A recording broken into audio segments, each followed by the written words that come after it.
Pilot Boys in the building. Welcome to the Pilot Boys podcast, where you'll get the real on all things sports, music, and pop culture. I am Mekka Don here with my co-host V. What's up, everybody? Today is January 23rd, 2020. Thank you guys for tuning in. I know you could be anywhere in the world, but you're here with us. On today's show, we will talk about the music streaming wars happening with Justin Bieber, Selena Gomez, and Roddy Ricch, and whether it's manipulation or fair game. We will also talk with our resident college football insider, Zach Smith, about the return of Kerry Coombs to Ohio State, the impact of the postseason bowl games like the Senior Bowl for players, and about what makes Patrick Mahomes so great. Finally, we will talk about the falling iguanas, the coronavirus, Tom Brady, Greg Schiano, Wendy Williams, and more. Shout out to our Patreon subscribers. Remember now that our $5 and up Patreon subscribers will get our episodes on Wednesdays, a night early. These donations help keep our show going. If you want to help keep us on air, you can donate at www.patreon.com/Pilot Boys Podcast. Subscribe. Let's go. Where the Pilot Boys at?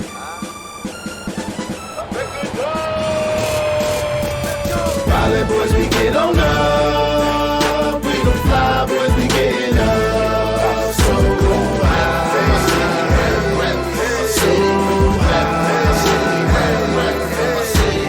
Pilot Boys, we get on up. We don't fly, boys, we getting up. Our next guest is a super producer out of Ohio, now living in New York City, who has produced for some of the hottest artists in the world, including Lil Yachty, Juice Wrld, Yo Gotti, Maxo Cream, Burna Boy, and many, many more.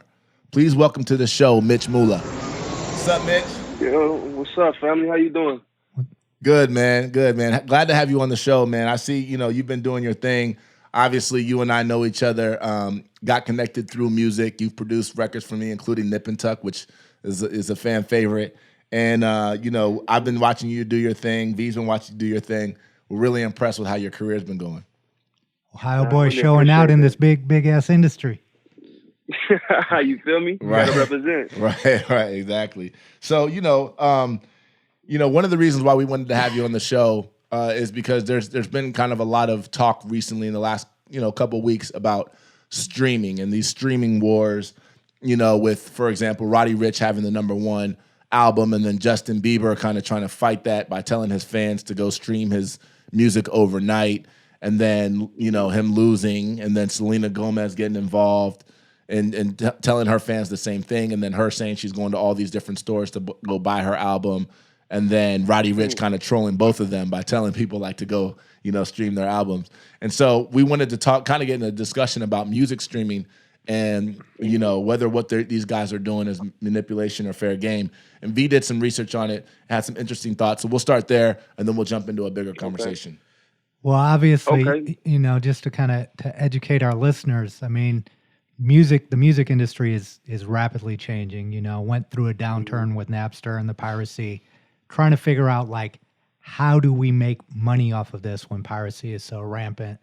It seems like in Right. 2015, 2016 is when the big streaming players came in and kind of rapidly changed the industry, right? Like I think I think they account for about 75% of the revenue now that's generated by the music industry is generated by streaming services. So the rapid, obviously this is great for artists. This is great for everyone, for the music industry to actually be making money so the artists are continually able to thrive. Now, Right.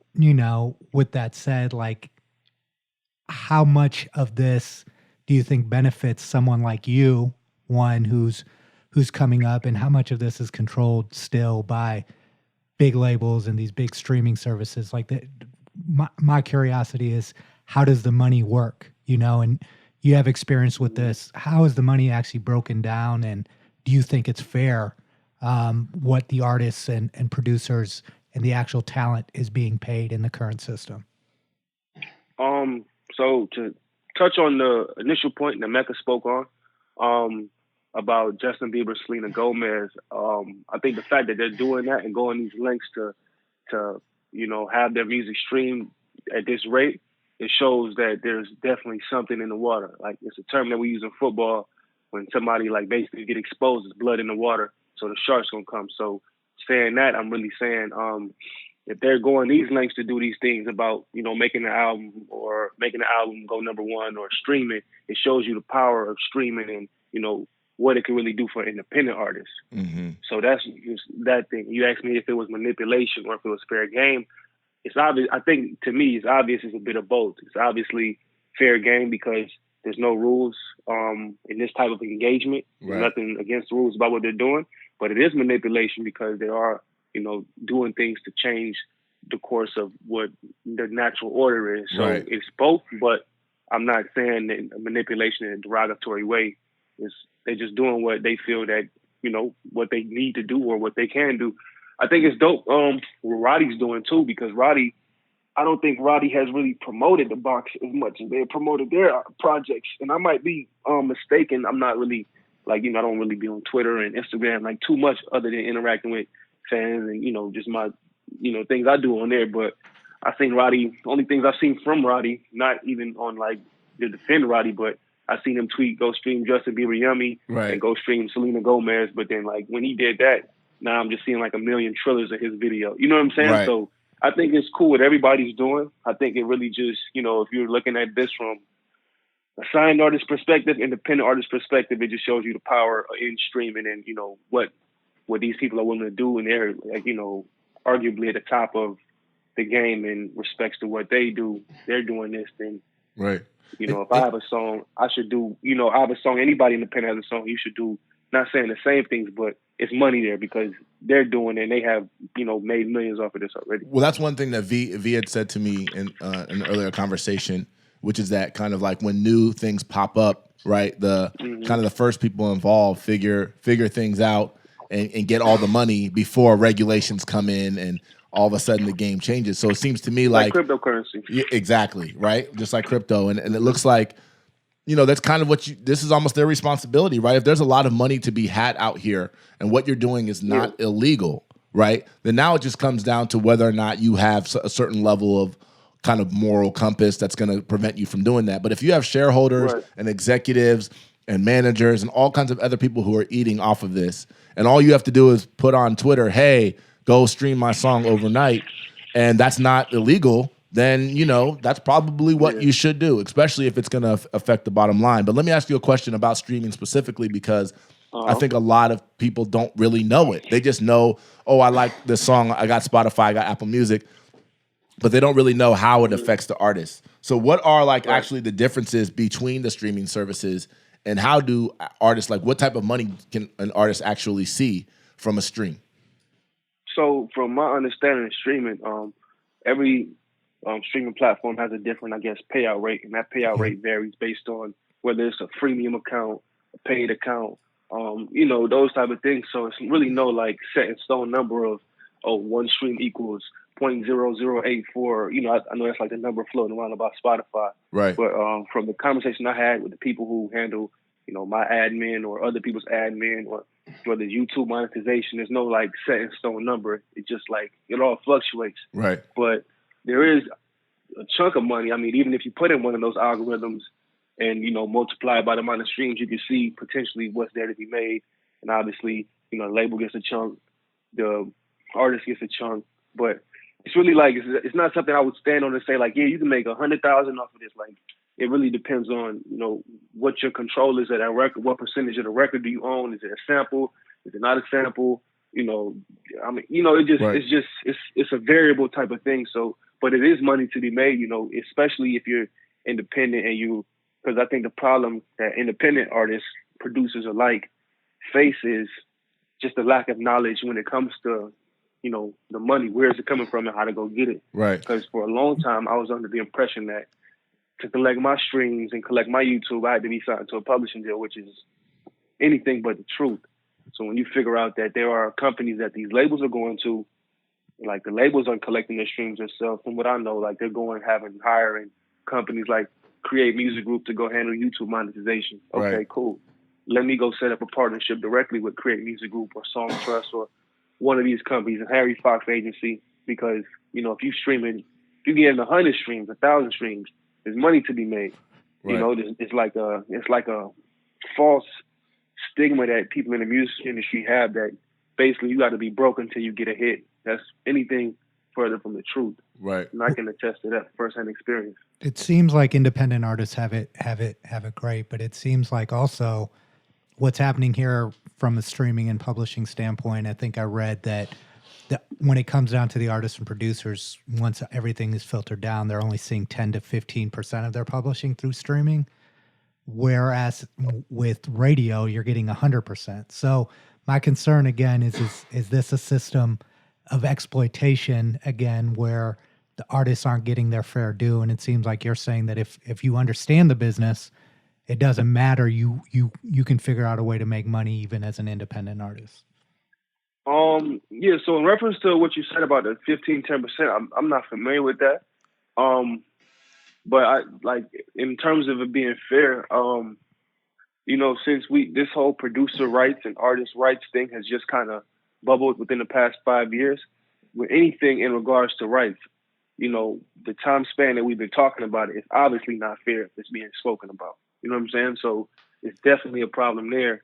I don't think it's fair. The compensation rates are fair based on, you know, what a company can essentially make off of it, and, you know, a label. And the way the business is just modeled, I don't think it's really modeled. Well, I even don't think it's obviously not modeled for the creators to eat, right? As much as the labels do. Like you look at a lot of guys' contracts or whatever the case is, they own like 14 to 17% of the master. Like that's obviously not fair, but that's what you signed up for. So it's really just like that's fair game. You know what I'm saying? So I think holding on to your independence is important until you understand the business enough to, you know, take a $200,000 advance or a publishing agreement or whatever it is. You know what I'm saying? Well, one thing I did want to ask, I know we talked about this just a little bit earlier, but you and I, you know, like in 2018 and 19, 2018, when we were able to kind of work in the studio, and we used to have some of these conversations about streaming, and we would talk about which platform gives the best payouts. Now, I know that you said that it varies and depends on a lot of different things, but if you did have to say like, you know, these are the top three. If you want somebody to listen to music, these are the top three where you have the best chance of making the most money. Which platforms would you say are the best for that? I mean, like you could just Google music streaming payout rates, and I think the top ones are Tidal. I think Napster's like the biggest one. Napster, Tidal, and I think Xbox or something like that. But I don't have a preference. These companies aren't paying me to promote their services. So whatever you got on your phone, go stream my music. You know what I'm saying? Right. So whatever you rocking with, rock with that, because the money coming back anyway. Especially for an independent artist that controls the master. Now, if you're an independent artist and you're producing your records, then now you're in a whole different category, because now that's 100% of the pie. They're going to take their cut, and that's that. We can figure out the rights. We're dealing with producer rights, artist rights, just ownership, and fair payout rates. I think it was just a bill that was passed. I'm not too familiar with it, but I think it is in regards to that thing. So, whatever you got streaming music. Right. Yeah, and in regards to Tidal, this is something that was interesting that I read, is they said the Tidal is actually under criminal investigation now for falsely exaggerating plays of Beyonce's Lemonade and Kanye's Life of Pablo. And I think they said that because of the artificial fake plays, that it actually impacted the payouts for artists, the smaller artists, right? Because I guess it's the algorithm is based on prorated total number of spins, and they calculate all artists. How do you feel about when you hear stuff like that, when you hear a big streaming service like Tidal that supposedly is paying you out more, but is manipulating the system and taking advantage for obvious artists that have affiliation? And same thing with Apple Music. I think Chance the Rapper has a deal with them. Drake has a deal with them. That obviously creates leverage over smaller, struggling artists. So, can you repeat what are they under criminal investigation about again? For I think it's like kind of exaggerating the streams. Several 100 million false plays. Yeah. On Beyonce. Several hundred million fake plays. Oh, wow. on Kanye West's Life of Pablo and Beyonce's Lemonade? So that's interesting. I don't know the parameters of that. Are those several hundred million plays coming from like streaming farms? Or are they coming from other users and they just giving it to them? I don't know enough about that to speak on that. One thing I will say is that I'm kind of not championing for Tidal, but obviously Tidal's a music streaming service that's owned by artists. I think it might be the only one. So in regards to that, I don't know. Yeah, I don't know enough to speak on that, but it is encouraging to see a streaming service that's owned by artists, especially a black artist. You know what I'm saying? So what's interesting about what's interesting about that too is like in this industry in general, right? And I think is that there are a lot of like, for example, Tidal, and it's owned by Jay, and that's dope, right? But it also, when a label is owning something or a person who's connected to a lot of artists, it just creates a probably natural conflict of interest, right? Because you realize the type of power that you could have in an unregulated market that's not fully regulated yet. And so, yeah. Conflict of interest. There's going to be a conflict of interest for sure. And there's definitely I think so. But I think it's a conflict of interest, but at the same, I think it's a conflict of interest definitely. But I don't think it's a conflict of interest like to the parameters of legal action or something that's being wrongfully done. I think it depends on what a car company. Naturally, for sure, no, it's not. But there are different things that you can do. For example, if you're exaggerating numbers or if you're creating bots that are inflating the numbers artificially, then specifically for artists that you're attached to too. That is a major problem. But now, if it's the way that it's described in that article, I haven't seen the article. I just know about it from you speaking about it. If it's the way that described in the article, that basically Tidal just turned Beyonce all the way up, like. I don't think that's right at all. I think that's, is it legal? You know what I'm saying? Is it taking food out of somebody else's mouth? If that's what it is, then I think it's not right. But I don't know enough about it to say whether they're doing right or wrong. I don't know. Right. I want to switch gears a little bit too. Obviously, we've been talking about streaming a lot, and it seems like that's a way that that's the number one way that artists are getting paid right now through kind of sales, right? So 75%. 75%. So now if you have to adjust your game according to, kind of that, right? Obviously, most artists make a lot of their money touring and performing, and then merchandising is a big thing, but streaming has also become a big thing. And so now, a lot of us, when we have these conversations about music and the music industry and what's happening and who's getting paid what, we talk about it from the artist standpoint. But the producers are, most people know the producers are really the people behind what makes this music industry go. So a question I have for you is, what do you look for as a producer when you're looking to collaborate potentially with an artist or kind of make music with somebody? What are some of the things that you look for? So I'll just give you personal experiences, so it could be a more vivid explanation. So like when me and you worked in the past, it wasn't, send me a beat. Like send me the beat is like kind of taking a shot in the dark, right? You know what I'm saying? But we sit down and work on music. We can figure it out. I can know where your head at. I can know where you're coming from, and then it's more of a collaborative effort. For example, just the past month and a couple months, I'm working with two different artists. I'm working with Chinese Kitty and I'm working with Lakel. I'm extremely hands-on with the stuff they're doing. So, for example, I just had Lakel over here at my studio. Maybe three nights ago. And even prior to that, we were in the studio at his label, Cinematic. We were over there. And like the way me and him work is it's extremely detail oriented. I understand the strengths of his game and he understands the strengths of mine. I understand he likes melody. So a lot of the times when me and him work, I'll just pull up a loop and let him record to the loop. And I can just bring his voice out afterwards, post-production with the drums. So that's just an example. But what I'm looking for when I'm working with artists are just somebody who I could just naturally catch a vibe with. Right. When I say naturally catch a vibe, I'm going to break that down in detail because that's vague too. Mm-hmm. Like, I don't have to force a conversation with you. It's not uncomfortable talking to you. We just have an unspoken chemistry. Right. You know what I'm saying? Right. Like, we could do a whole session without saying a word, but we'll be on the same page. Right. That's what I mean by naturally catching vibe. So if that's there, yeah, I can guarantee that the music will be good because it's like we're on the same way. We are on the same wavelength. So that's the first thing I look for. Obviously, well, that's not the first thing, but I look for if I'm interested in the music. Right. You know what I'm saying? Because I've been in this going on 4 years now, and I've worked with a lot of artists who I love the music, and I worked with some artists who I wasn't fond of the music. And what I realized, just for me in particular, that if I'm not really fond of the music, for some reason or other, the music doesn't come out, or it's just, nobody knows about it. Just whatever happens to it, Right. and it just never works out for me. So my thing is working with artists who, one, I really like their music. I believe in them. I see something in them, and having them believe in me and what I do and really appreciate what I do, it just makes a cohesive working situation to where if that's there, then I think the natural vibe is automatic. Right. And one other question too about that is how much do you think about the money, right? Because for artists, most artists, we start doing this because we love it, right? We're passionate about it. We're not thinking about the money.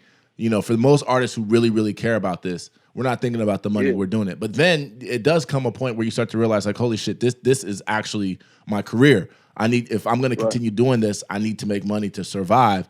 How much of that actually creeps into your mind when you decide who you're going to work with or what situations you're going to get involved in? To be honest with you, it does enter my mind. I'll be completely transparent. If I'm going to invest my time, I have to know that there's a return, but that's not like how many streams this artist have. Like, if I believe in the artist, I believe I'll make my money off of the back end, off of the streaming, off of that type of stuff. Right. So if I think an artist is dope and I want to work with them, I believe that I can make money off, make money from working with them. But I'm not working with them to make the money. I'm working with them because I just think that shit is dope. But like I said, being an independent producer, artist, whatever, you have to have your mind on your money because you're not getting a magical check in a mailbox from somebody. You know what I'm saying? Right. Like, nobody's paying you. You have to pay yourself. You have to figure out ways to pay yourself.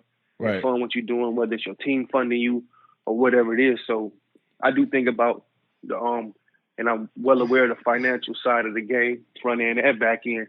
Right. And if I'm not, then people on my team are. So and I wanted to I don't know. I know. I wanted to touch on that a little bit too. Is it seems like with all these things, the streaming, all the different revenue plays, publishing, that this can be kind of complicated and figuring out how do I generate money for myself. And sometimes it can be overwhelming because it seems like some of this stuff is so complicated. Can you kind of speak to like your process and how you figured out, the business side of this and the steps you took to make sure you understood that? Because I think a lot of artists now, they don't think with the free availability of free beats and everything. They think they can just take a beat and publish it and put it on iTunes, but there's a lot of business consequences that you can face at the beginning and you can face later on when a song blows up and you weren't prepared business-wise for it.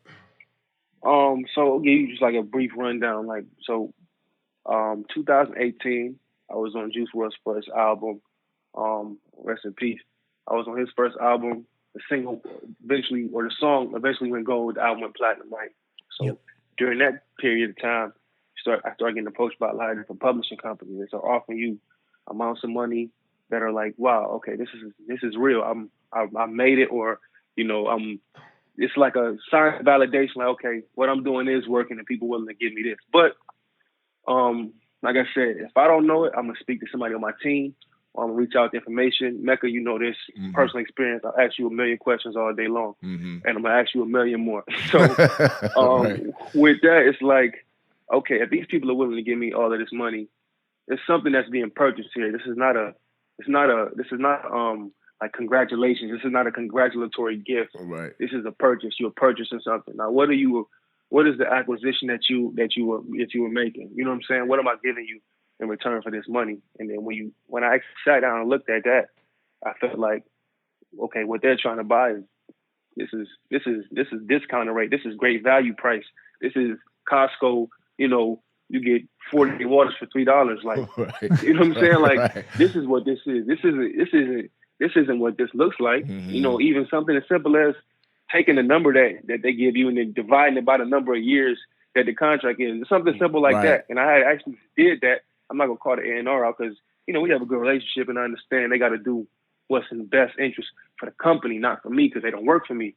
So we take the number divided by the number of years of the contract. I know a lot of professionals and huge public people are probably like, no, that's totally wrong. Like, whatever. Right. You divide that and you see what you're making is close to a manager's salary at McDonald's. Not to knock somebody working at McDonald's, but like, shit, if I'm gonna give you ownership of my stuff, I might as well go work there and just keep ownership. You see what I'm saying? So, realizing that, and this is not me saying I'm against publishing. This is me saying if you don't understand publishing, you shouldn't sign a publishing deal because essentially you're giving up something that you don't even know. Right. You know what I mean? Yeah. So understand it before you sign it. I'm not opposed to publishing. I would do a publishing deal, not in a traditional sense. It has to be something that I create and I feel comfortable with, and it works, and it's something I think is right. But so going from understanding that to understanding, like literally going through the contract, question by question, asking the attorney, breaking it down, understanding where the points of ownership are. Why is this? Do they have the leverage so they can say this and I can't say this? And that really understand that no contract is like, oh, this is the only contract we do. Nothing like that exists. No. This is a wild, wild west. Like, that's 100% right. You can do anything out here. You know what I'm saying? So they can give you $1 million for 10%. Like it's no boundaries. So and speaking of that, there's no boundaries. Speaking of that too, Mitch, first of all, I think you said a couple things that are important. One is just doing the research on your own. And V mentioned this. You can go to Google and you can find out a lot of information on your own and filter out a lot of stuff. I think it starts with just understanding that you don't understand, right? So don't understand people getting excited, but you don't understand. Google, research, and then obviously always have an attorney look over stuff before you sign anything. And like you said, these contracts, there is no such thing as a standard agreement. When people say, oh, this is our standard agreement, this is all we do. Well, you know how many times I've ripped up a standard agreement and had an agreement that was not a standard agreement? That's number one. Exactly. And then number two, businesses are always changing. For example, I was doing a contract for someone, looking over one. It was a reality show contract. And it was, I think I might have told you the story before. And basically what happened was after the girl who did the skinny margaritas, she blew up on one of those reality housewife shows. Bethany Frankel, I thought was her name. And she came up with the skinny margaritas and made $30 million or something like that. And a lot of her platform that she used to market that was on the show. But the company the network that she was on didn't receive any money from that. So after that situation happened, all of these networks for reality TV shows started incorporating something that's basically called like a new business clause into their contract, where they basically essentially say anything that becomes big that you promote on our show, now we essentially are going to get a 5% or 10% or whatever the percentage is of it because we helped you get the marketing. We gave you the there. platform. We gave you the platform. And that's something that you wouldn't have seen in these contracts 5 years ago or 10 years ago. Exactly. So that's just an example of how these industries are forever changing and why it's very important to always make sure you understand it and to also, consult an attorney. No one's going to fight for you except for yourself. Like the streaming, the way the streaming money is broken down, like the only way that's going to change is if the artists and producers and the creatives actually take the time. It's hard, right, for a lot of creatives to care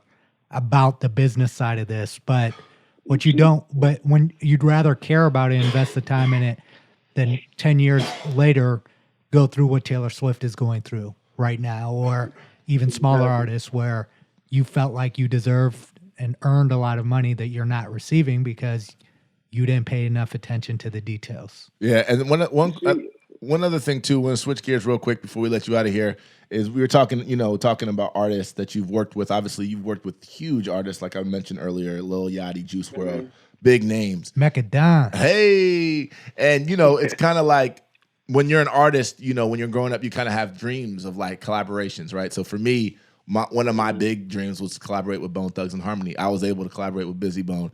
I wish I could have collaborated with Tupac. Like I have those type of dreams. Are there any artists out there that or even producers that would be a big vibe for you if you were able to work with? Yeah, it's two artists I want to collab with. Buju Banton, he's a reggae artist. Yeah, I love Buju. He's free now, so you can do it. Yeah, Sizzla Kalonji is the next one. These are people. I'm Guyanese, so I grew up, in the Caribbean, in a Guyanese house. Right. Household, everybody on my street was Caribbean.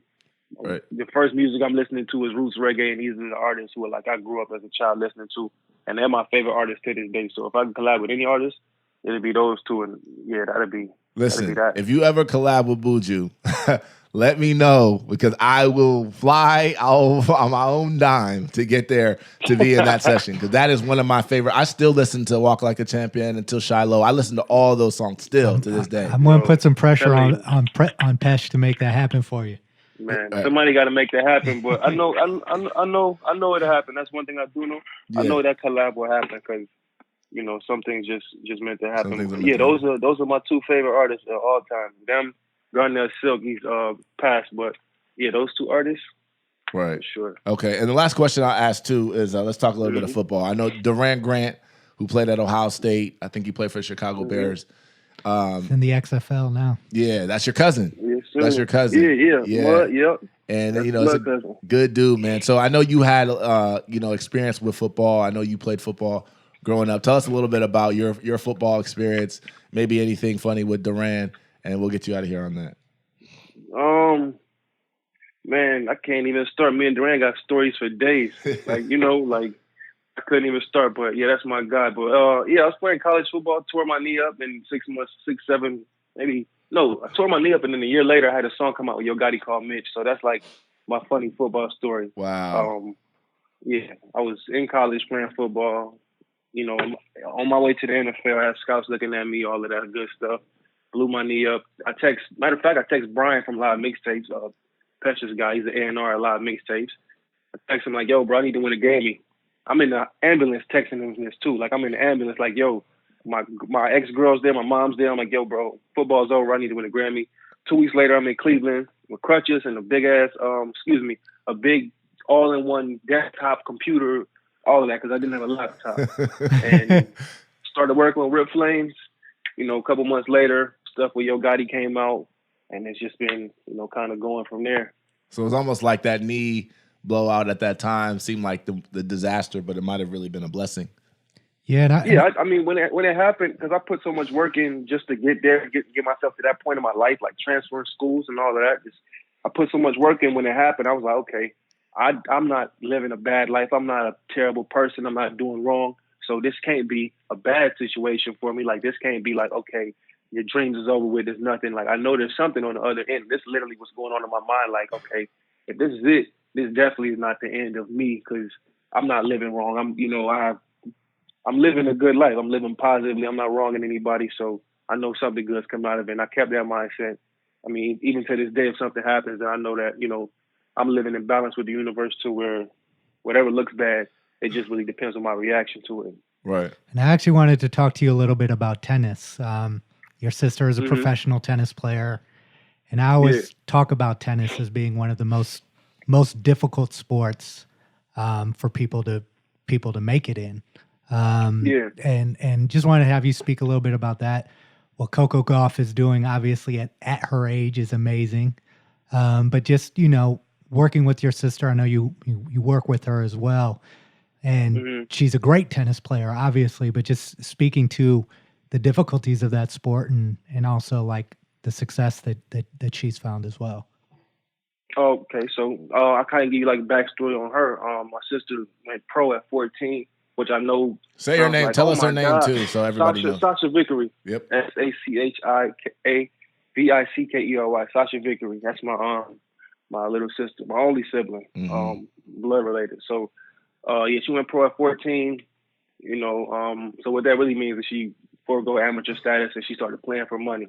Now the money is not like she started playing for hundreds of thousands. That's not how it works. Right. Yeah. Contrary to the popular belief.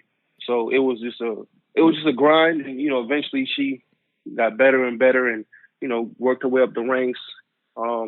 She got signed to a really big, like one of these, I guess, agencies. That relationship didn't work out as we thought it would. So she went independent, and I was representing her for about 4 or 5 years. So I did my first contract with her with Asics. Then the next contract that I did with her was with Nike. The next one was Adidas, and then K-Swift. And then most recently, she just signed over to another agent, basically for him to absorb all the responsibilities. Because obviously, like, things are going in one direction with me. I can't do that and this, with 100% potential. So, yeah, it's the ups and downs, man. It's like, 1 year you might be 70 in the world. The next year you might be 130, but it's just that constant grind.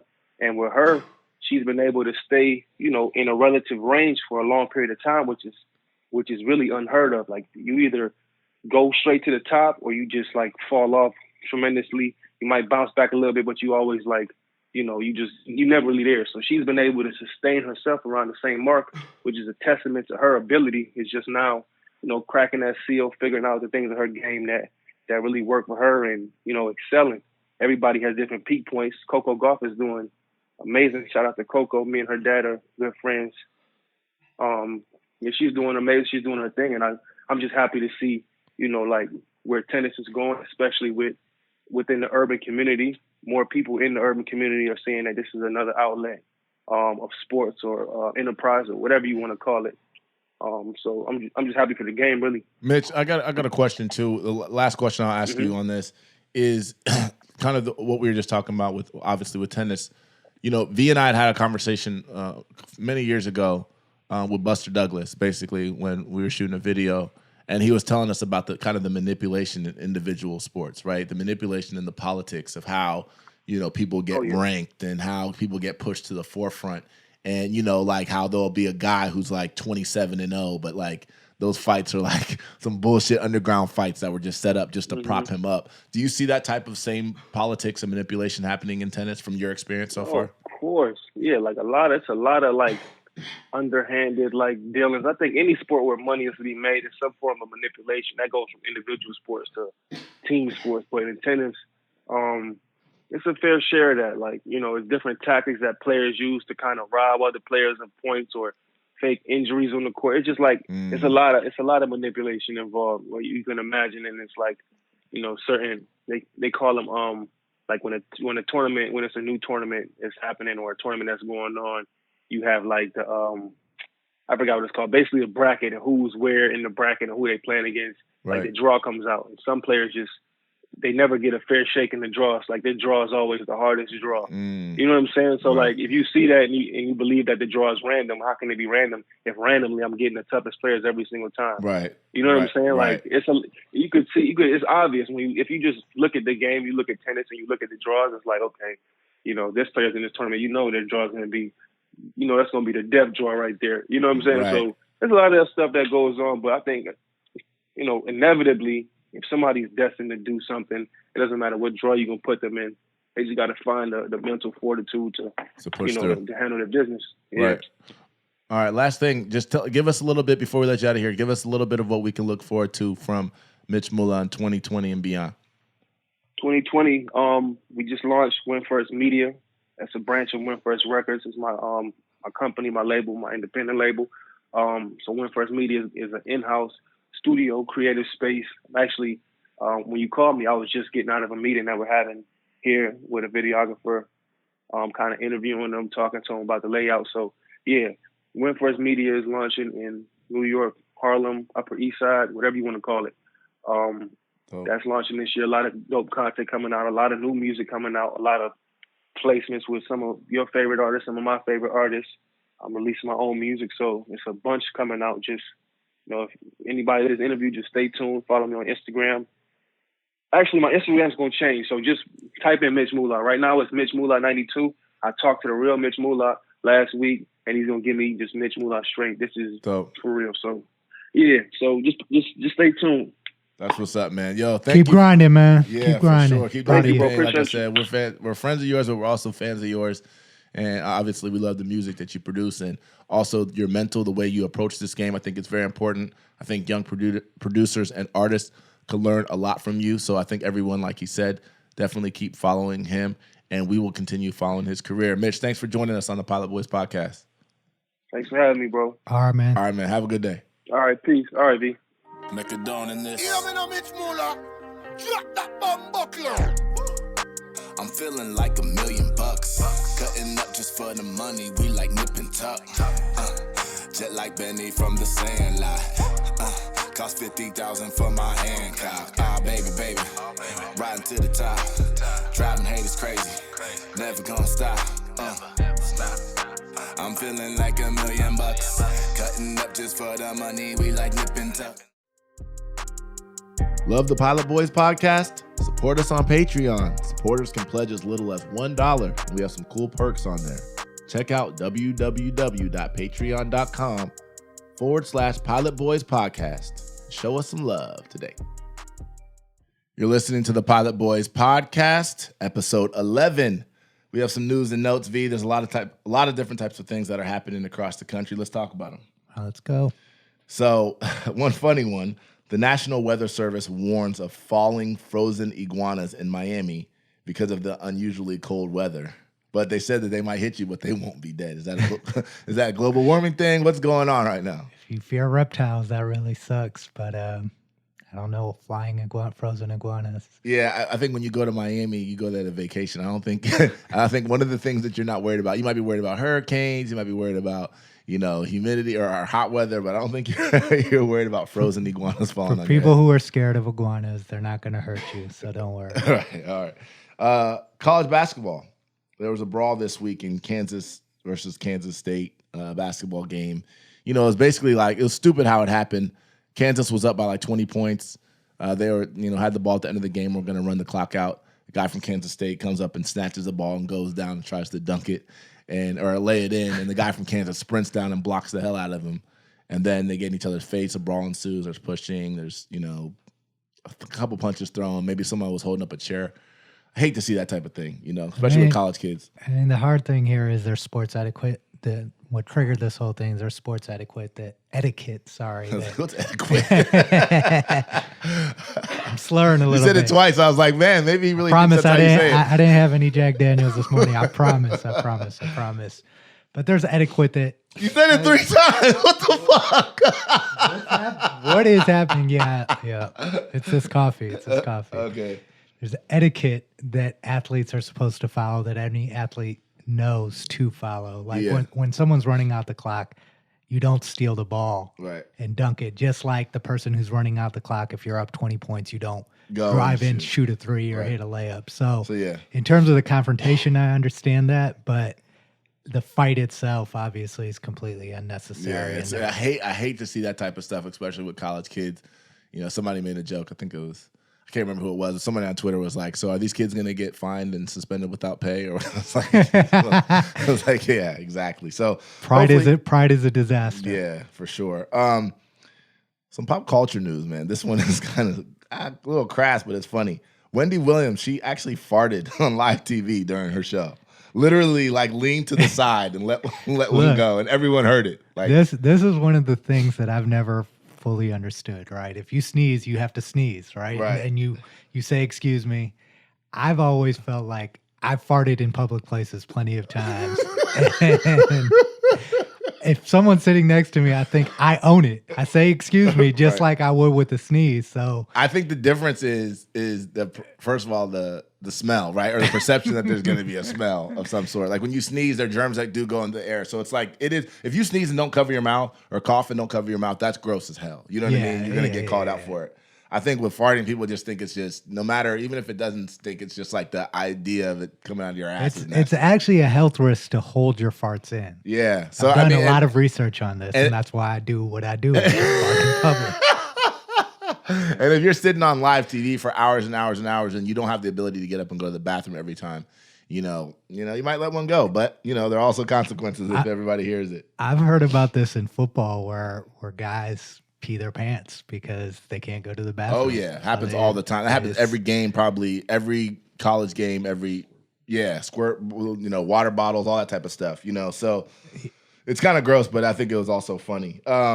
Moving on, Wale, I'm a big fan of Wale, and he held his NPR Tiny Desk concert. I love those things, man. I think it's crazy because music is so powerful, and you see a lot of brands that are trying to gain access to the music industry. Like Red Bull, for example, starting their thing. NPR has these concerts.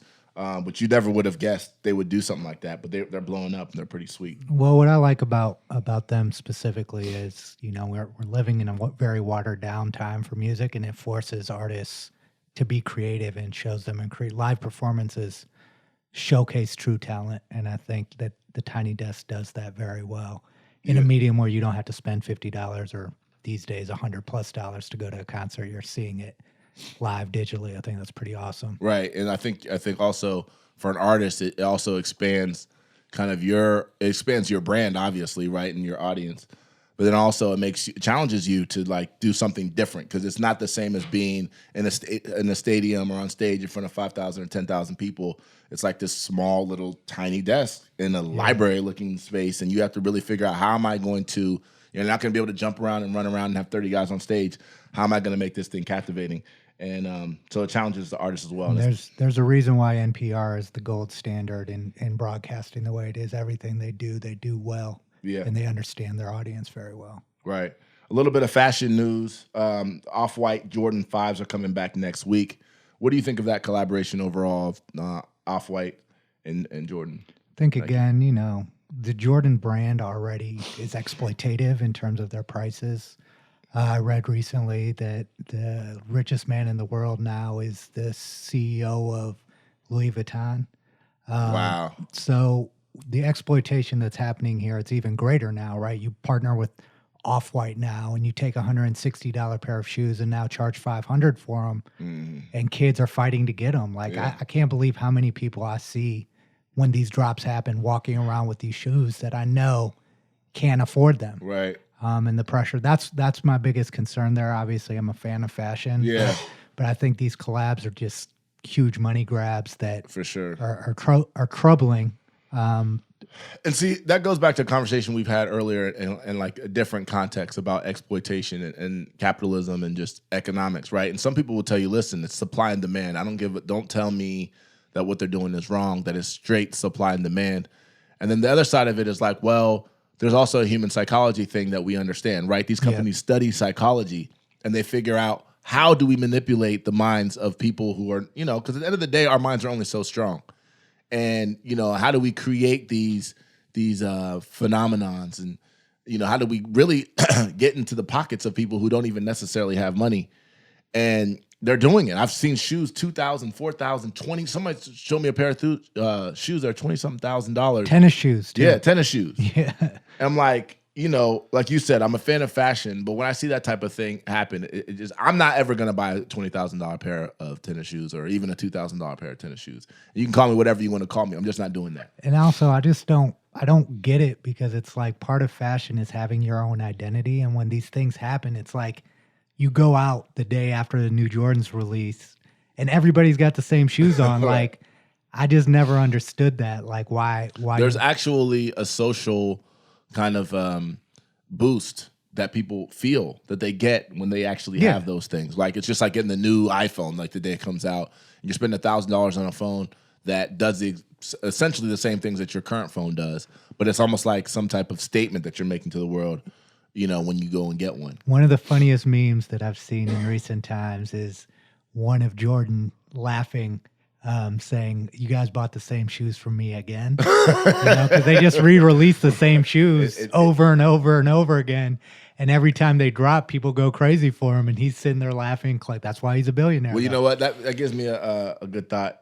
Actually, we just talked about Wale. He's a huge sneakerhead. Maybe one day we'll get a sneakerhead on the show to talk a little bit more about it, because that's a huge booming industry that if you're not in it, you don't know about it. But when you're in it, that stuff is crazy. There's a trading platform like StockX that's super popular for tennis shoes now too. Speaking of retail, 100 express stores across the country are closing due to declining sales. It seems like that's happening a lot. Macy's, I know, had a big shutdown.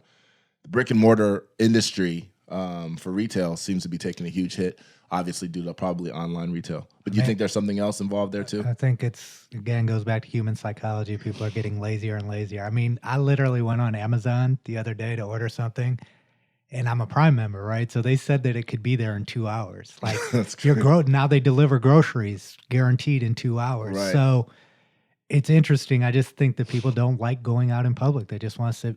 The future is in your phone and your laptop and your And that reminds me of the comedy special that you just put me onto that we watched from a guy named Ronnie Chang on Netflix. If you get a chance, go watch that. It's hilarious. He speaks to this exact same issue. Switching gears real quick, college football. Greg Schiano, former defensive coordinator at Ohio State, actually former head coach at Rutgers, went to the NFL a little bit. Now he's back at Rutgers, and he's been picking off some of these transfers in college football, including a guy from Michigan, I believe, and then also Brendan White from Ohio State. What do you think that program is going to look like 5 years from now? Well, I think it's going to be about as good as it was when he coached there before, right? And they'll be a good competitive team. Obviously, they'll never be a LSU, Ohio State blue blood, but Schiano will make them competitive. And this transfer portal, I mean, he's being aggressive and taking advantage of it because he knows he's inheriting a team. And how do you recruit when you're inheriting a team is taking the best players from other teams. And the transfer portal is perfect for Greg Schiano. Like, literally, it's the dream. Because think about it. Where do these guys want to transfer to? They want to transfer to a place that has enough of a reputation, obviously a good reputation, and a place where they're going to play. Yeah. And the reality is, if you're a 5-star kid or a 4-star kid and you transfer to Rutgers, you know you're playing. You're not worried about all these guys that you're going to have to compete with. And then you also have the reputation of Greg Schiano and the hype behind that. So you know that you're going to get some type of notoriety and that he has NFL connections. It's literally, for Greg Schiano, this is like the perfect timing. And I'm really happy for the kid Brendan White, know his family. Going somewhere where you're going to a coach that knew how to use you and make you shine, like, why would you go anywhere else, right? Well, hopefully, and with that Brendan White situation, I feel like there is, more stuff to come that maybe we won't know for years. But the way that situation kind of flamed out at Ohio State is a mystery to me and to a lot of other people that I've talked to. Going from a guy who I think he was even the MVP in the bowl game last year, defensive MVP, and then he goes to, now he's not even really playing at all. And, obviously new coaching came in, but I think it's got to be something more than that. Hopefully one day we'll know what the real story is behind Hopefully he takes advantage of his talent in Rutgers and continues on to the next level. For sure. And last thing of news and notes, a random virus has hit Washington State. It's called the Wuhan coronavirus, the first confirmed cases in Washington. It's like, does that mean people are drinking too many Coronas? What the hell is that? I don't know. Maybe it is coming from the beer, but one thing I would like people to do is not panic yet. There are only 500 cases and 7 billion people. Right. So it's the number one news story. Well, everybody thinks the plague is coming back. Man. Yeah, and I understand the fear and taking note when things like this come up, but like, do not panic. Don't isolate yourself. It's okay. It's only 500 cases. I don't even know what the percentage of 500 out of 7 billion people is, or 8 billion people now, but do not worry. Do not panic. Hilarious. All right. Well, that's all we have for news and notes. We will be right back. You're listening to the Pilot Boys podcast. Wristwatch tip top, pockets on a milli. Give a toast to all my people, we like dilly dilly. Pilot Boys staying fly, Super Bowl like Philly. When they ask me if I'm fly, I'm like really. 3 steps ahead, staying on the move. Don't listen to the gossip, it's barely ever true. Don't matter what you say, just matters what you do. They criticize the dawn, I'm like, who the heck are you? I'm feeling like $1 million. Cutting up just for the money, we like nip and tuck. You're listening to the Pilot Boys podcast. We are now here with Zach Smith, former Ohio State wide receivers coach, and now podcast host of Menace to Sports. Welcome to the show, Zach. Always a pleasure. Zach, what's up, man? Nothing. Same old, man. Sharing some of this bubbly, sparkling water with you. We were just talking about it. It's taking over the world. Yeah. So one other thing that's about to take over the world is Kerry Coombs. Bringing back the juice. If he hasn't already. Yeah, right? So it's, late January, and, here we are still talking about college football. Things are still happening. Obviously, Kerry Coombs, who's defensive back coach for the Tennessee Titans. They just lost in the AFC Championship game. Shout out to them for a great season. He was obviously a former DB's coach at Ohio State. And there's always been like people are calling it was the worst kept secret that he would be coming back to Ohio State. So first, before we get into some of the talk about what it means that he's back, what is his official title? There's been some discrepancy on Twitter. Yeah, I don't know what the discrepancy really is. I mean, he's going to be the defensive coordinator. The discrepancy really is on what the fuck is a title. Like, they give these titles, and we were talking about it before your show. Yeah. It's like, okay, Mekka Don is the defensive coordinator. Zach Smith is the you can't have one guy be a co-defense and the other guy's not a co. Yeah. Right. That's like saying I'm the husband and that's the co-wife. Right. Like what? Yeah. But so he's the highest paid guy on staff. You can't pay a guy more money to be the assistant. He's making over $1 million. Yeah, right? I think 1.4. They said. Wow, that's crazy. And the funny thing is, I saw the Columbus Dispatch. Shout out to them. Great reporting. Announced he's the highest paid assistant in the history of college Ohio State football. Wow. Which isn't true because Greg Schiano made $1.5 million like 12 months ago. So they're confused. Hey, they're printed out of Indianapolis now. We got to cut them some slack. I'm sure there'll be a retraction. But yeah, he's the highest paid guy, so he's the defensive coordinator. I mean, I don't know how they'll work. And he will coach the defensive backs as well, right? Yeah, and I think Ryan really liked that model where you have one guy that's in charge of the secondary, and then you have a guy that's the assistant secondary coach that's also the special teams coordinator. Right. And that's kind of the model that he used, and I love it. And, we never had that at Ohio State when I was there, right. And I think it's awesome. So Kerry, I think, will oversee the secondary, be the quote-unquote defensive coordinator, but it's a collaborative effort anyways. Right. So does he have experience calling plays if that is his... So the cool thing, no, he doesn't. That's the short answer. The cool thing is, outside of spitting out the play call, every assistant coach has experience in recommending plays, in developing a game plan. I mean, I was a receiver coach, and I tell the story all the time. I called plays one game.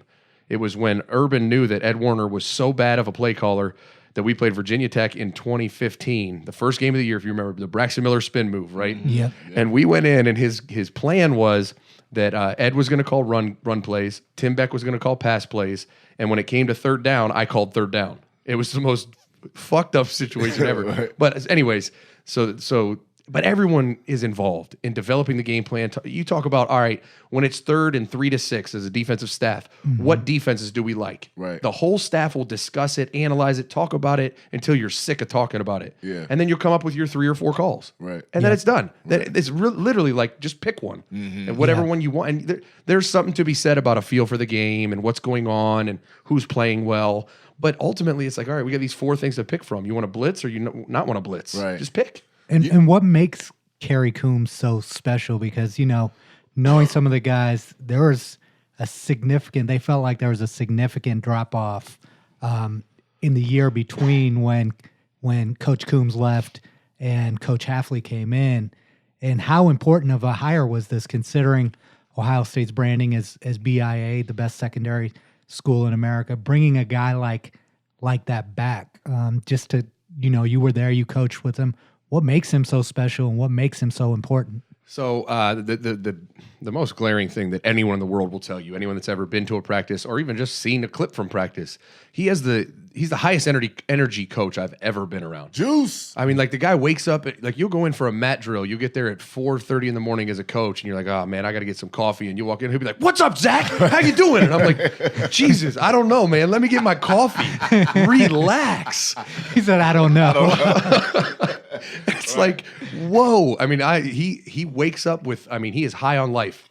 Yeah. So his energy is through the roof. Yeah. He's also one of the finest human beings that I've ever been around. Like just in deep conversations that you have when you spend so much time with someone, I just always walk away like that is an intelligent, insightful, deep, good person that I want to be around. Right. And I think that permeates to his players. Yeah. His players love him. Yeah. He's authentic. Yeah. And he'll tell you, like, if he does something stupid, he'll be like, damn, dumbass, Kerry. Right. And he'll tell his players that. That was fucking stupid. I shouldn't have said that. Or I shouldn't have had you do that. Right. He's just authentic. Yeah. And so players love him. He's also phenomenal at his craft, at technique, corner technique. Yeah. I mean, I don't know that he was that when he got to Ohio State, but he was obsessed with getting better. Right. And I think he always is. Has been and is still doing that. Let me ask you a question about that. It's just a small technical question, but I remember, like V just mentioned, the year that he left, and then I can't remember who the DB coach was that year before Hafley came.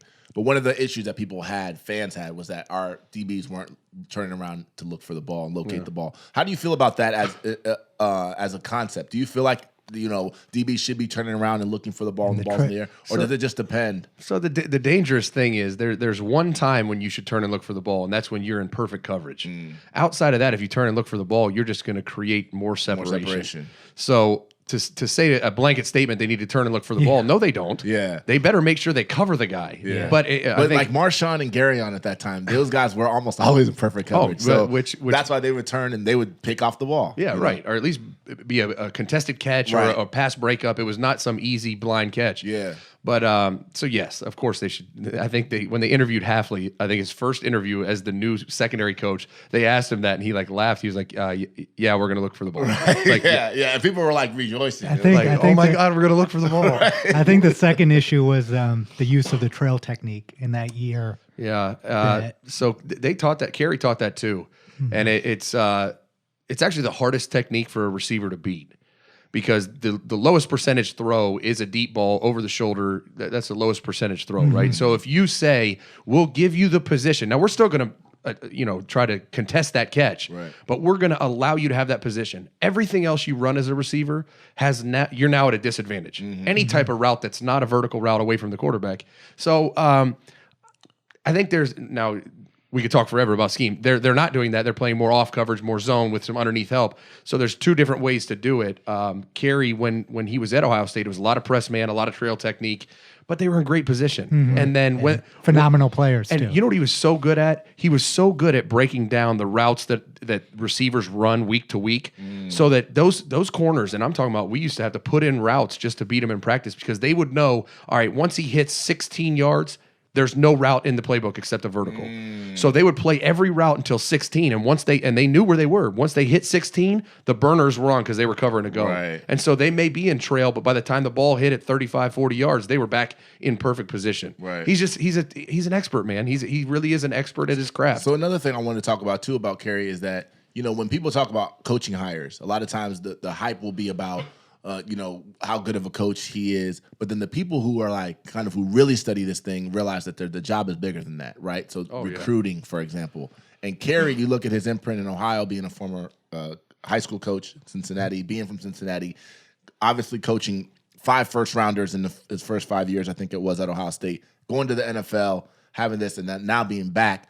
What is the recruiting impact that Kerry Coombs is going to have for Ohio State? He's such a unique recruiter because he's what Urban used to always call an old stiff white guy, which Urban used to say that as like that was a flaw. Like don't be an old stiff white don't guy. be that. And Kerry would I used to, because I was the opposite. I was younger. I could relate. I listened to the same type of music. Right, you know what I mean? right. And so I would get kids on the phone with him, and he would always he was so genuine that he would make jokes that he was old stiff. He'd be like, Right. hey, who is this Meek Millie guy? You know what I mean? Shit like that, where kids would laugh and they're like, I like this guy. Right, You know what I mean? right. You don't have to be someone you're not, but Yeah. you got to be authentic and show that you know who Meek Mill is. Right. And he would intentionally say his name wrong Right. to be funny, Yeah, yeah. So he's excellent. And what recruiting comes down to a lot of times is just time. Yeah. How much time you spend and how genuine are you in the process? And he spent more time than anyone, and he was as genuine as anyone. So that's why he was so successful at it. Right. And what role do you think, obviously Coach Coombs left to go to the NFL. Again, this showcases the power and the belief people have in Ryan Day. Obviously, it's a lot of money too, but to go from a position, advance, then kind of realize, hey, this is my identity. I want to come back. That doesn't seem like an easy sell. How do you think Ryan was able to do that? I think Kerry Coombs wants to be a head coach in college. That's what he wants to be. He's a high school coach at heart. Mm-hmm. He loves the player development, the character development, things that in the NFL you might do a little bit, but ultimately you're a business. Yeah. And I think that was his ultimate goal. And I think he left Ohio State because he wasn't getting that promotion to be a coordinator. Right. It was bring in Greg Schiano, bring in Chris Ash, bring in, and that was Urban's. That's what he did. Right. But so Kerry felt like he wanted to coach at the highest level, to say that he did. Mm-hmm. And 2, by doing that, now he was more attractive to either a head coaching position or to secure a D coordinator spot. Right. So I think he makes this move back because 1, he loves college football more than anything. Yeah. And 2, ultimately, and That's his trajectory is head coach now. Yeah, done. It's it's over. to be honest, if Ohio State does well on defense this year and maybe the year after, he'll be the head coach at Cincinnati as soon as Luke Fickell gets a huge job, which Right. he's going to get. Yeah. And I think that's the ultimate goal. He loves Cincinnati, the Queen City, he always used to say. So. Right. So let me talk real quick about Ryan Day, because one of the things I posted on Twitter the other day, and there was a lot of reaction to it, was Ryan Day's transition has been seamless. Right. It's he essentially kept the same program. This is kind of what I said. He essentially we have the same program, but he's an entirely new head coach with his own style. But there's so much continuity. It's so rare to see that type of thing. And I feel like part of it has to do with, obviously his relationship with Urban. but also and him believing in a lot of the same philosophies. Like, it seems like you don't really see that often. When somebody new comes in, you don't see things that are basically everything is pretty much the same. Like Pantoni's still there, and now Coombs is back. Like Larry Johnson's still like a lot of the same pieces are in play. How do you feel about that? You know what I said this analogy to someone, and I think it's a great analogy for what Ryan Day did. He was obviously he has the talent and the skill to be a great head coach. Mm-hmm. But what happens is a lot of times these head coaches, it's like you think about like a machine that outputs a product, right? Mm-hmm. Whereas the head coach is standing there looking at the product coming out saying, I like this. Mm-hmm. But then you have the guy that's back there working in the machine and he sees all the parts and everything and a couple things that might not be great and might be great and this is why it's so great.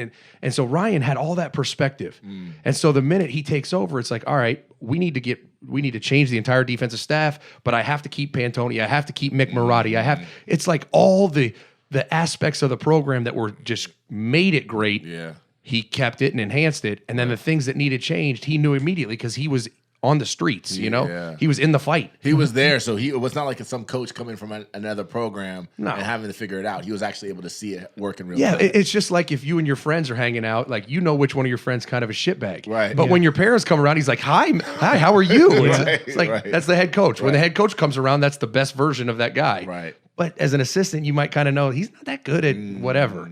So I think he identified the problems or the deficiencies, fixed them, and now you're looking at, surprisingly, probably an enhanced program from before he took over, which is wild. Yeah, right. Crazy. One of the most impressive things in observing him, obviously I don't know him very well, is that and you look at the landscape of coaching, ego gets in the way, right? Like just his recognition of saying, it's not going to hurt my reputation to follow some of these things that Urban did before that I knew that worked. A lot of coaches come in and they need to immediately put their imprint on the program. We're going to change this. We're going to change that.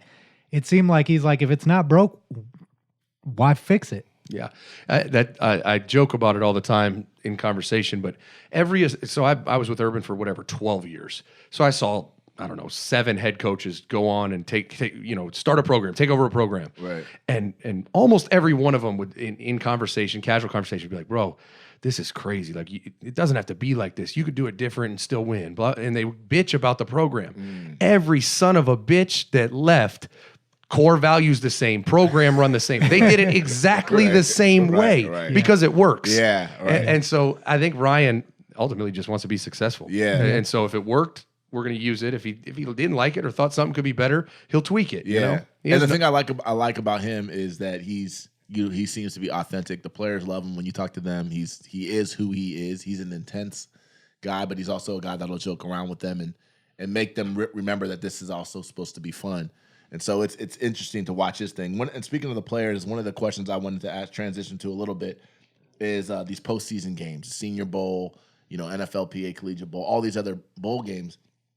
And I wonder how much of an impact you feel like these games have for these players, or if is it just another money grab, like Reese sponsors, is it just another corporate money grab, a network money grab, or do they actually enhance the value of the player? And then I guess the second part to that is, do you, like, when people ask you, how do you determine whether you recommend whether these guys play in these games or not?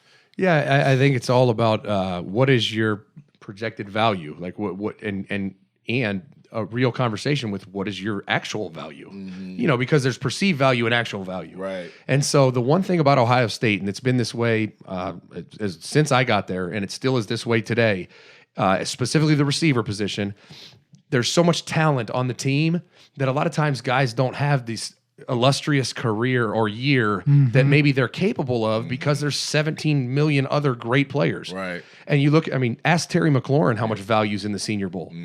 I don't know, millions of dollars for him. Yeah. He went from probably a late round draft pick. People were saying he was a special teams player, not really an NFL receiver, Undrafted free agent even. Yeah, an all rookie receiver and killing it. Yeah. So, and you're watching it now, KJ Hill, Austin Mack, Ben Victor, just killing it at these whatever Senior Bowls, or these all-star, I don't know what you call them. Showcase games. Yeah, showcase games. Call them, Right. And so on the other side of that, it's if you're Joe Burrow, what's my actual value? I don't know, but your perceived value can't go any higher. Right. So just go sit, Why hang get out. hurt? Right. Go to so I use it Jeff Ruby's Steakhouse and get a steak named after you. Why Yeah. go to the Senior Bowl? Right. And so it's really the guys that have something to prove or want to show they're better than maybe their perceived value. And I think also one thing that I've heard is like if you are an under the radar kid, you're going to these games and often getting seen by scouts, getting coached by NFL head coaches. So there is value to me in that experience, more so than a lot of other things that college football does. I think these games do. What you want is opportunity to sell yourself or interview, right? And you get a whole week, oftentimes with NFL head coaching staff or a great head coaching staff that then can go speak to you when it comes to draft time, right? Well, there's also out of sight, out of mind type thing, right? Yeah. It's like what have you done for me lately? And these are the most recent things that scouts have a chance to evaluate in terms of actual game, quote unquote, game film before the combine. And then, like you said, specifically for certain players that. Like the Ohio State wide receivers is the perfect example because last year I remember the Senior Bowl and people talking about Terry was just killing people. And he was doing stuff that I think a lot of the nation didn't realize that he could do. Ohio State fans knew, but a lot of the nation didn't realize it. And then same thing that's happening now with Benjamin Victor. He goes there, and at Ohio State, he wasn't even really maybe a top 3 guy. But amongst those guys, he's like the best, and he's killing it. And KJ is, he was always great, but he's also showcasing his skills. And Austin, same thing.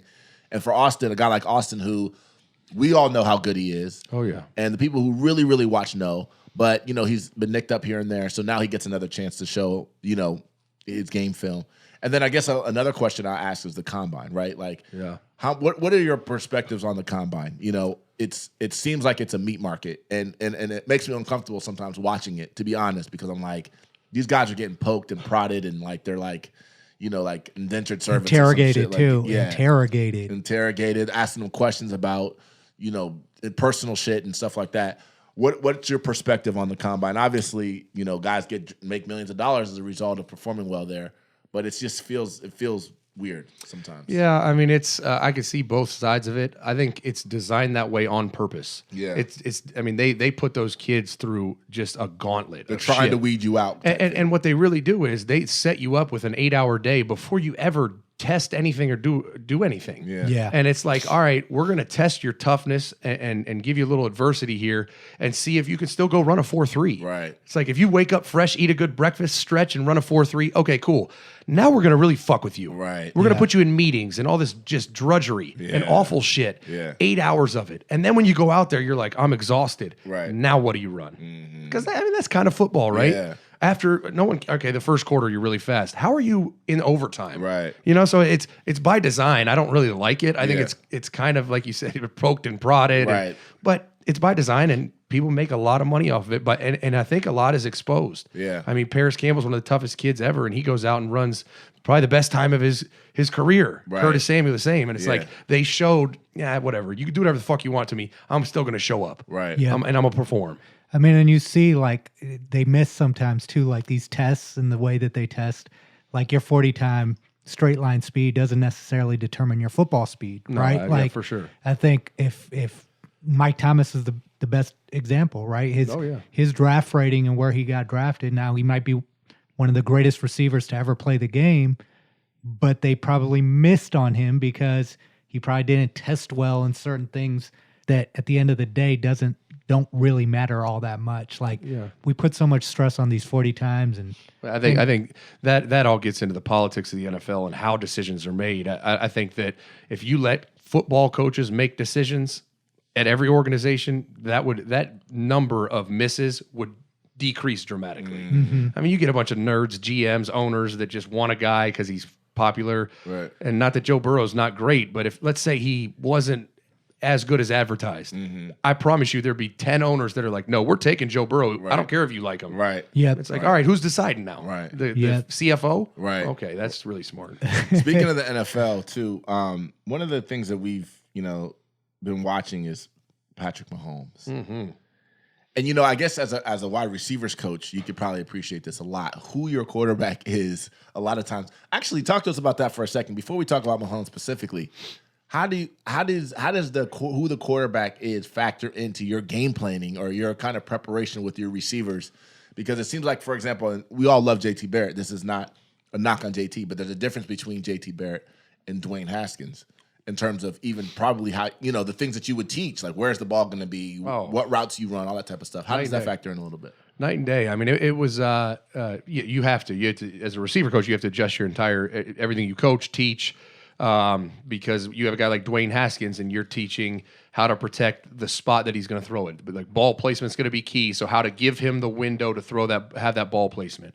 A guy like JT Barrett needs to see you more open. So now you're teaching maybe slower developing ways to get more open in a route, where Dwayne Haskins is all about timing. It's like he doesn't need you that open. He just needs you to be in this spot with the proper leverage and just protect his throw. Right. So you change everything entirely. And it seems like just what you said with Patrick Mahomes, his ball placement seems like this guy can put the ball anywhere. It's unbelievable. He wants to. In unconventional ways, like body position where you're like, that's fucked up. And you're like, Jesus, that's perfect. Right. It's wild. How does someone develop into that? Is it a lot of it just natural talent? That's divine intervention. I don't know. I mean, certainly he's worked hard at it. But a lot of people have worked hard now, and not a lot of people can do what he's doing right now. Yeah. One of the things that Tony Romo said, who's obviously a phenomenal analyst. Oh yeah.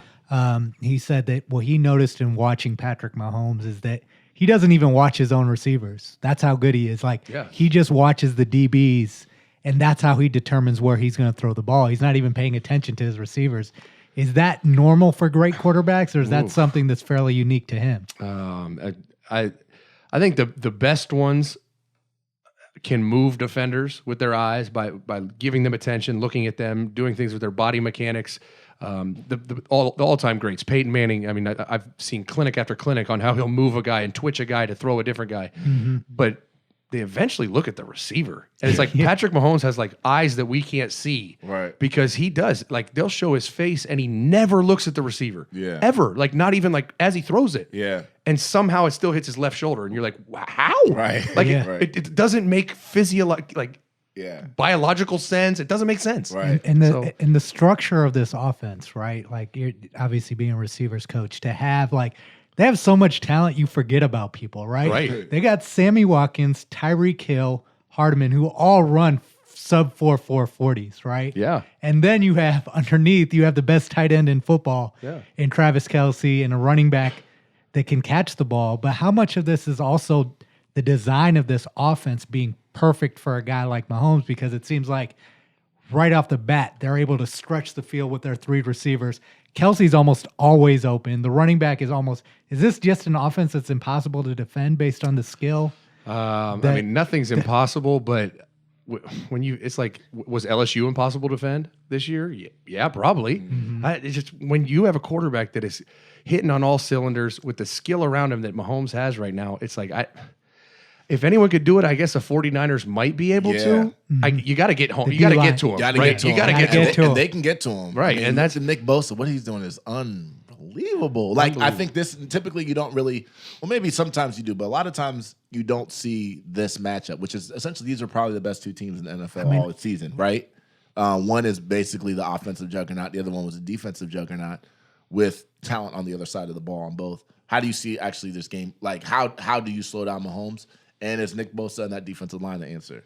The real problem with the Chiefs that I've seen, and not the problems with them, but the problem with playing them is you can stop them for 3 or 4 quarters. Mm-hmm. But if you have a couple bad drives, Mahomes will go. He went for 5 touchdowns in the second quarter of the other game. That's how Golden State Warriors used to be. Right. It's like you're going to have to shut him down every second of every minute of the entire game. Right. There's no way you could be like, oh man, we really started fast and shut him down, and they kind of got theirs, and then we shut him down later. It's like, no. Then they just scored 40 points. Right. Like just that little blip of not shutting them down, they put up 40. Yeah. So I don't know. I mean, I don't know how you could stop him. He can tuck the ball and run too, and that's the other thing that's scary. But I mean, that 49ers D-line though, I think we're underestimating that this probably is one of the deepest and greatest defensive lines in recent history. Crazy. Like, it's not just Bosa. It's D Ford on the other side. They've got like 3 other first-round picks.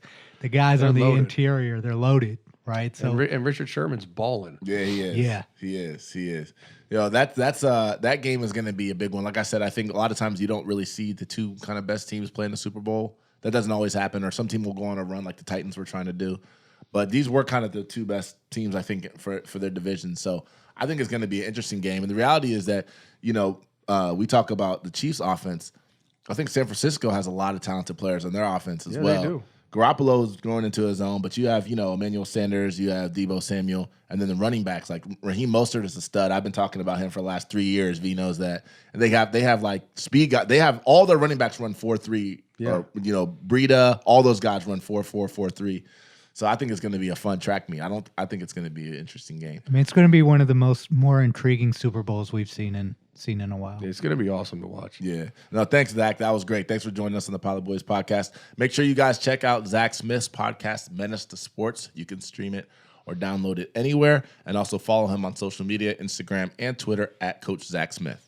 That's all we have for today's show. Big thanks to our guests, Mitch Mula and Zach Smith. Thanks to everybody for listening. Don't forget, sharing is caring. Subscribe to the Pilot Boys podcast on Apple, Spotify, Patreon, and YouTube. And please follow us on social media at Pilot Boys Pod on Twitter and at Pilot Boys Podcast on Instagram and Facebook. And don't forget to follow the hosts on Twitter. I am at Mekka Don Music, and V is at Viswant. Always remember, be you. You is fly. Pilot Boys out! Pilot Boys at.